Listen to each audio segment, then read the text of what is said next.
La otra cara. Manuel Cobos Batres era un ciudadano que había contribuido a derrocar la dictadura de Manuel Estrada Cabrera en el año 1919 y estando indignado por la forma en que se había asesinado al coronel Arana.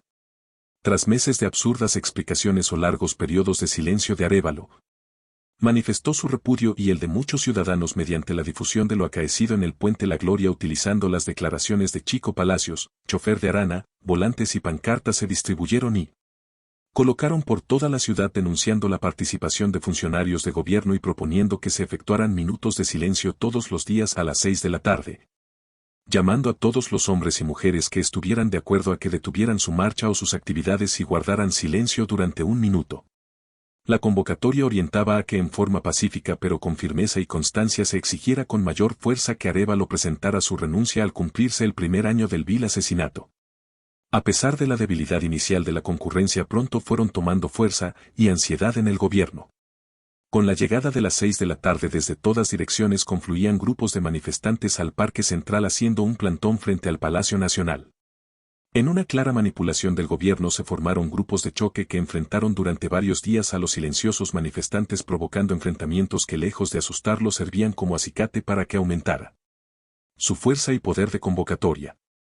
Ante la agresión a la ciudadanía participante, los empresarios, comerciantes y colegios profesionales se fueron a la huelga fortaleciendo el movimiento. Como una medida desesperada el 25 de julio de 1950 el gobierno de Arévalo decretó estado de sitio delegando en el jefe de las Fuerzas Armadas Mayor Carlos Paz Tejada el control militar y policial de la República.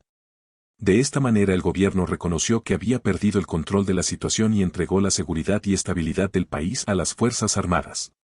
La campaña política que se desarrollaba ese año con Arbenz como candidato favoreció al candidato oficial, otros candidatos como el general Miguel Ydígoras Fuentes sufrieron persecución y otro candidato, Jorge García Granados, y Cobos Batres fueron acusados de conspiración y llevados a la cárcel. Intento de tomar la base militar La Aurora por el coronel Carlos Castillo Armas. Luego de las detenciones de García Granados y Cobos Batres, Ydígoras permaneció escondido apoyado por sus seguidores durante los meses que faltaban para las elecciones generales. Varios partidos perdieron estatus como partidos legalmente vigentes debido a la manipulación de su situación legal por parte de los funcionarios electorales servidores de Arévalo, y sus sedes fueron allanadas y destruidas. Con estas democráticas medidas se aseguraba que el candidato oficial tuviera expedita la ruta hacia las elecciones y por lo tanto al poder. Las elecciones estaban fijadas para los días 10, 11 y 12 de noviembre de 1950.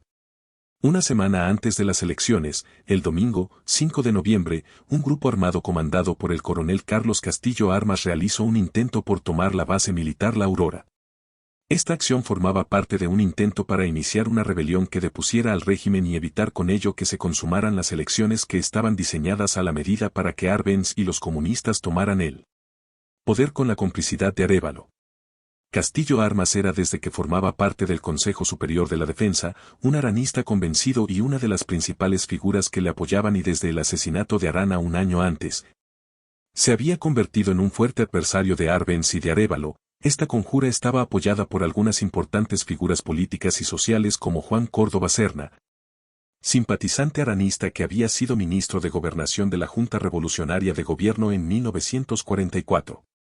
Por la cercanía de las elecciones el mando militar en forma preventiva había trasladado desde algunas bases del interior del país algunos contingentes de soldados y uno de estos grupos provenientes de la base militar de Zacapa había reforzado La Aurora, cuyo comandante era el teniente coronel José Ángel Sánchez y el segundo comandante el teniente coronel José Barzanayana. A cargo del contingente de tropa llegado de Zacapa se encontraba el capitán Pedrosa, quien supuestamente era parte de la conspiración de Castillo Armas y se había comprometido a colaborar con los sediciosos para tomar la base La Aurora. El plan fracasó al haberse fugado información y ante los preparativos para repeler a los atacantes Pedrosa fue enterado de los mismos y desertó. Cuando el grupo comandado por Castillo Armas, que estaba compuesto por aproximadamente 40 hombres, quiso ingresar a la base militar luego de haber desembarcado de varios vehículos, fueron cercados por personal militar quienes los detuvieron y encerraron en calabozos mientras Arévalo y Arbenz decidían su destino. Luego de que el coronel Barzanayana recibió la orden de asesinarlos, fueron sacados de los calabozos y ejecutados mediante fuego de ametralladora con un saldo mortal de entre 16 y 20 muertos. El resto de los atacantes que no entraron a la emboscada habían huido en todas direcciones, especialmente por los barrancos circundantes. Dentro de los caídos se encontraba un hijo de Córdoba Serna, quien había llegado a avisarles a los alzados que el plan debería de detenerse pues había existido fuga de información. Habían sido traicionados y los jefes de la base estaban esperándolos. Entre los detenidos se encontraban Castillo Armas, el coronel Aguilar Peláez y el mayor Leopoldo Pimentel. Según referencias de la época fue el propio Arbenz quien se encontraba en el Palacio Nacional ese día, luego de ser alertado por los jefes militares, quien dio la orden de asesinar a los detenidos. Arbenz se encontraba ya de baja por haber renunciado a su cargo como ministro de la Defensa para participar en las elecciones. Sin embargo, como lo demostraron los hechos, seguía mandando tras bambalinas con el apoyo y consentimiento de Arévalo. La orden la ejecutó personal bajo el mando del teniente coronel Barzanayana, y posteriormente los cadáveres fueron trasladados hacia el hospital militar. Castillo Armas salvó la vida cuando su cuerpo herido cayó bajo los otros ejecutados y sin ser descubierto, fue trasladado con los cadáveres. En el hospital militar fue detectado por un médico de apellido Labe que entre los cadáveres se movía uno de ellos y descubrió que Castillo Armas estaba vivo. Informado Arbenz que el jefe de la conjura se encontraba con vida, ordenó que fuera trasladado a la base La Aurora y dio instrucciones a Barzanayana de que lo eliminara. Sin embargo, el mayor Paz Tejada se había hecho cargo de la situación como jefe de las Fuerzas Armadas y lo impidió. Arbenz nunca perdonó a Paz Tejada no haber cumplido esta orden. Según Carlos Manuel Pellecer, a quien el autor de la serie tuvo la oportunidad de entrevistar en su casa de habitación en la antigua Guatemala, Arbenz estaba furioso con Paz Tejada y le dijo por el estúpido de Paz Tejada que no quiso autorizar que lo remataran, por su cobardía, Castillo Armas está vivo. A pesar de la fallida intentona y la posterior masacre ejecutada por órdenes de Arbenz y Arévalo, las elecciones programadas para la semana siguiente se realizaron sin mayores contratiempos.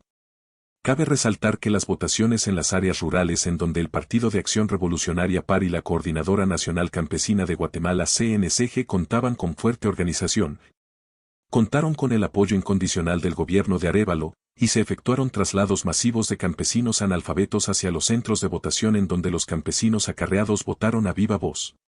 Por ello, según Carlos Manuel Pellecer, quien fue uno de los principales dirigentes agrarios de la época, hubo fuerte intervención del gobierno en las elecciones.